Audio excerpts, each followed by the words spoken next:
Hello, my name is Robert Weibel. I'm an artist in Fresno, California. This is the first time that I've ever done a public demonstration of my gunpowder art. I ignite gunpowder on paper to create images, and this will be the first time that this has been shown.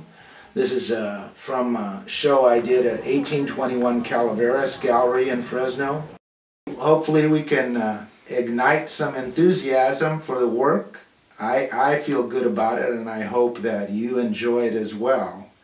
Gunpowder drawing was created by Sai-Kwa Cheng, who I followed, and I've been refining and developing, exploring this process for 5-6 years, and continue to be engaged in the uniqueness of it. Exploding gunpowder to make an image continues to capture my imagination. I hope it captures yours as well.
Hi, this is Robert Weibel. I'm in my studio. Welcome. Take a chance to look around and see. This is where I create the stencils and some of the other preliminary work before I do the actual ignition for gunpowder painting. Enjoy. Okay, so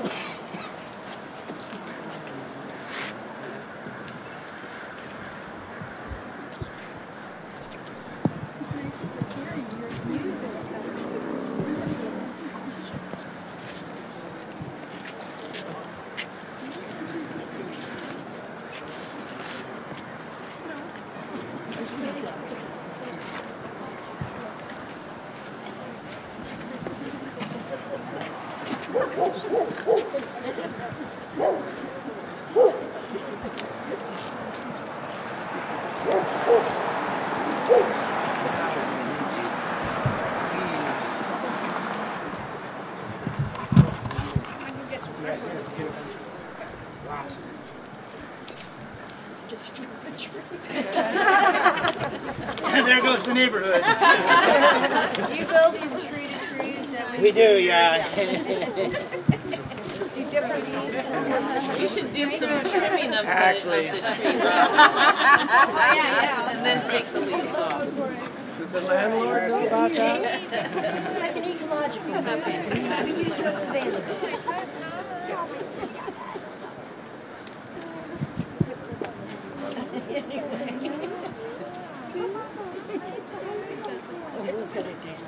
Rob, what made you even start thinking about gunpowder? Sai Ching is the big international star that does big theater. He did the Beijing Olympics. And that's who I saw first. He does big billboard-sized things. So I saw his work in D.C. in like 2005, and about 2007 I did my first gunpowder drawing, which was just sort of an experiment in the backyard with my brother-in-law John Hicks is somewhere with a hat on or not. Anyway, and my son Derek helped me do the first one. It was a Christmas tree lane walk in the backyard, and we tried one, and it came out, I was really excited, and I put it up in my studio and do a couple of claws on. There's my assistant in the hat right there, John Hicks. And so that was the first one, and then after that I started to explore the process and do it a little at a time, and it's dangerous. I paid my dues, so I do have a hospital bill from the burn unit, so it can be dangerous. So anyway, I have respect for the process because it's dangerous, but it's also magic. So I hope it's magic for you. I'm using, as I said, I use stencil masks and stencils. And that's what I have here. So what I've done is drawn a figure on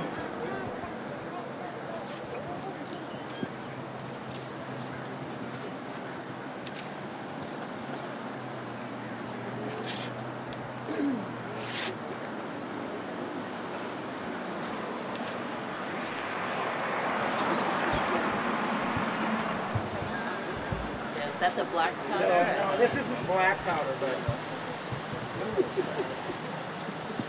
smokeless. this is smokeless. There's two kinds of gunpowder. One is smokeless. That's what most people use to load shells. Gun guys, the people at the sporting goods store. So they use that. And then there's black powder. And black powder is typically what they use like old flintlocks, and was the first gunpowder invented in China and called fire medicine. So when it first started, it wasn't used for destruction, it was used for fireworks and just general magic, I guess. So,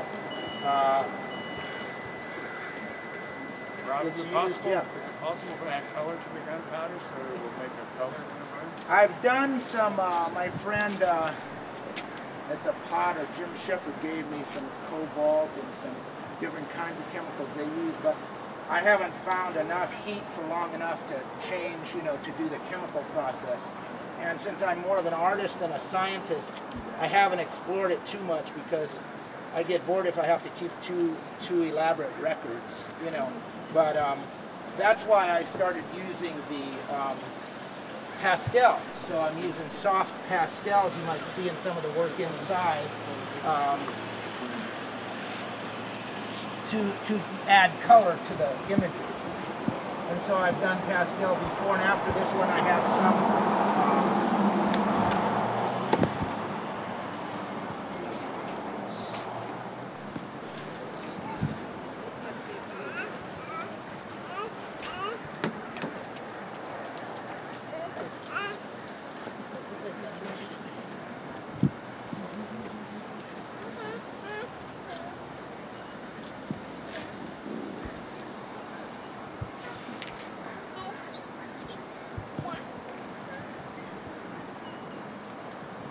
Buy it at the sporting goods store?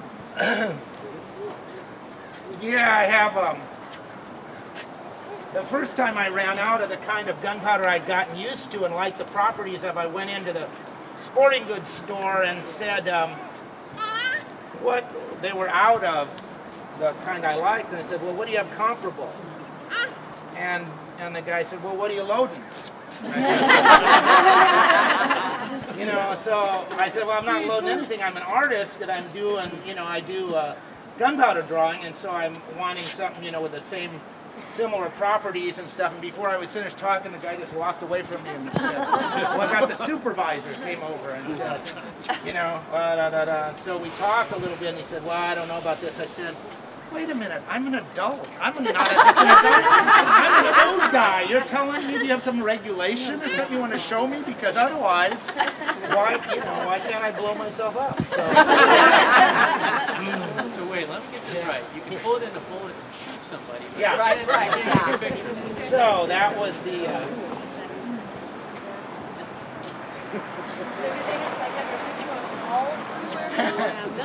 They know me now, you know, because most of the people in that gun section are cops and robbers, I think. Anyway, so they see me come, they go, oh, here's that guy with the earrings. Okay. So you put the gunpowder on the Stencil. That's what I'm doing here now. Sometimes I don't. Sometimes I'll do it differently, and I'll use this. So this is going to give me an edge. And Rob, what are the leaves for? They're to impress themselves on the paper. If I do it right and they're compressed, then they will do that. What I'm going to have here is like a...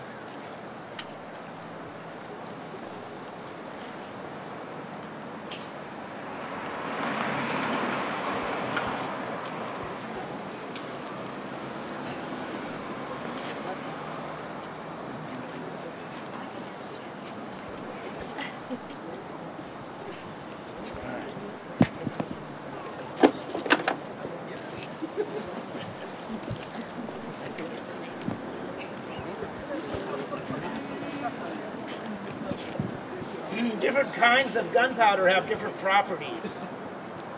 So this will be, I don't know if you can see, but this is like pepper that I'm putting on now. It looks like. This one? No, this is called 800X. So. Ooh, 800X. Okay, well, we'll see that.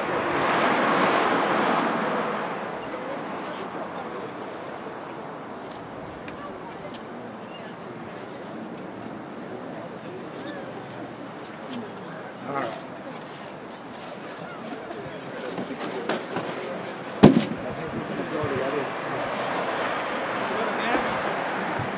Not yet, not yet.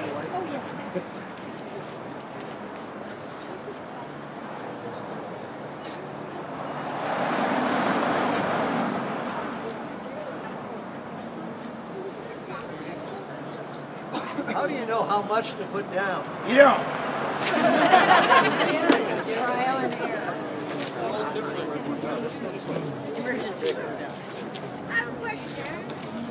Okay, let's wait for questions. Right now I need to focus just a little bit. Okay, thank you.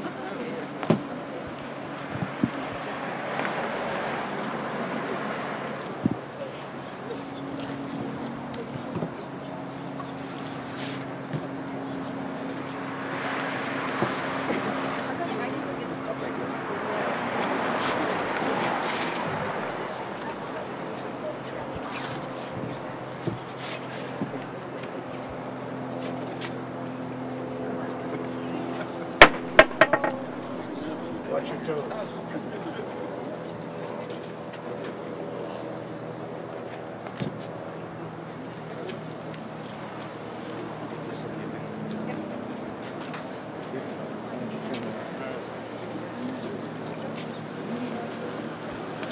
Okay, there might be some smoke, so if you have trouble breathing or something, now's your warning. Also, this is a disclaimer for anything that might happen, other than good art. Okay? Rob, I want you to notice that you're on their property line. Bruce, how can you leave me out here like this? All right. So before I light this, if we just have just a second where we can all kind of appreciate the energy of the universe. And let me take a breath and kind of calm down.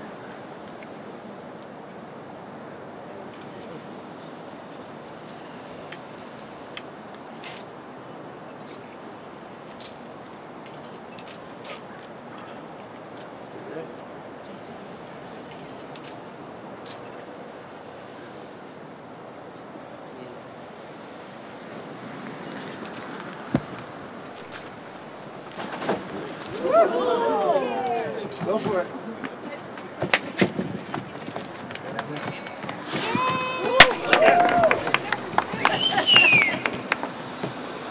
Okay, move the rock. Move the rock.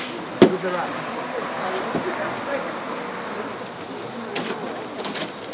Make sure this is out.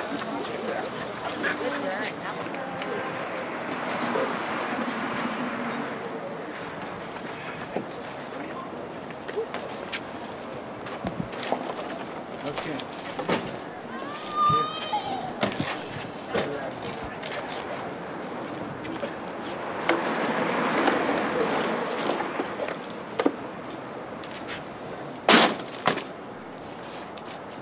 Cool.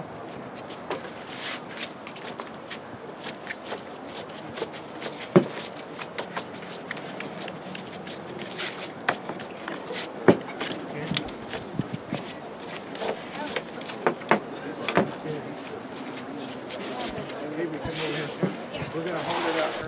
It burns in, you know, it's burned, so.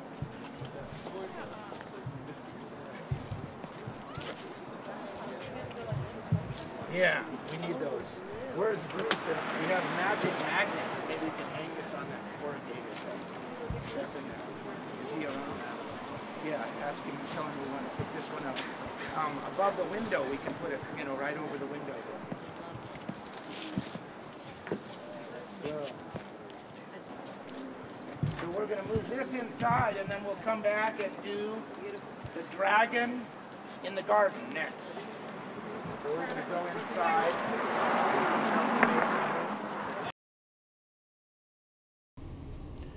I wanted to talk just briefly about the difference between, in terms of scale, I've done pieces that are 9 feet by 3 or 4 feet, and that is impressive, dynamic, powerful, and can be seen from a distance. But I also really enjoy doing smaller, more meticulous pieces. I did a series of over 40 skulls during Day of the Dead, and it was fun for me to use a variety of different kinds of processes. So some have metallic leaf, and they have soft pastel colors, and have a lot of different kinds of things are happening with the gunpowder on really a small scale.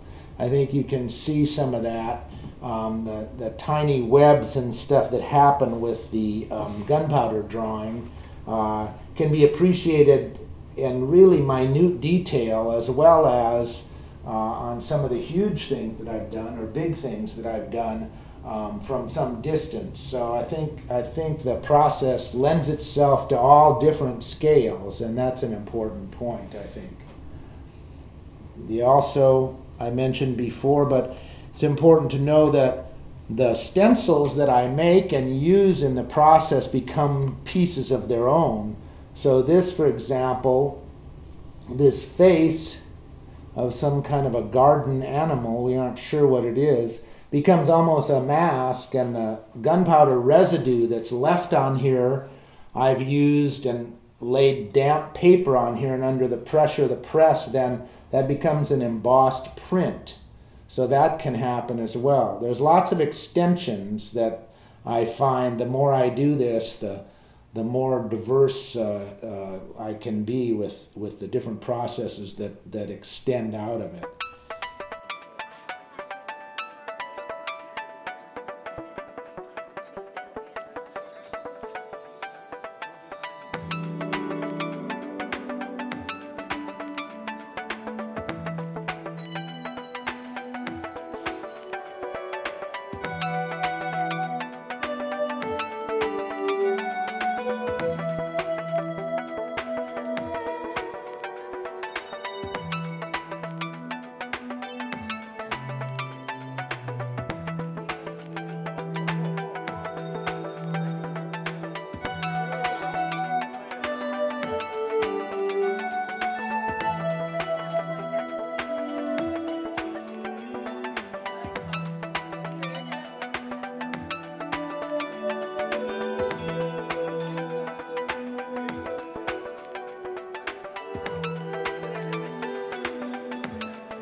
Hey, thanks for coming today. I'm glad you were here. I enjoyed it. I hope you did too. You can get in touch with me through the internet.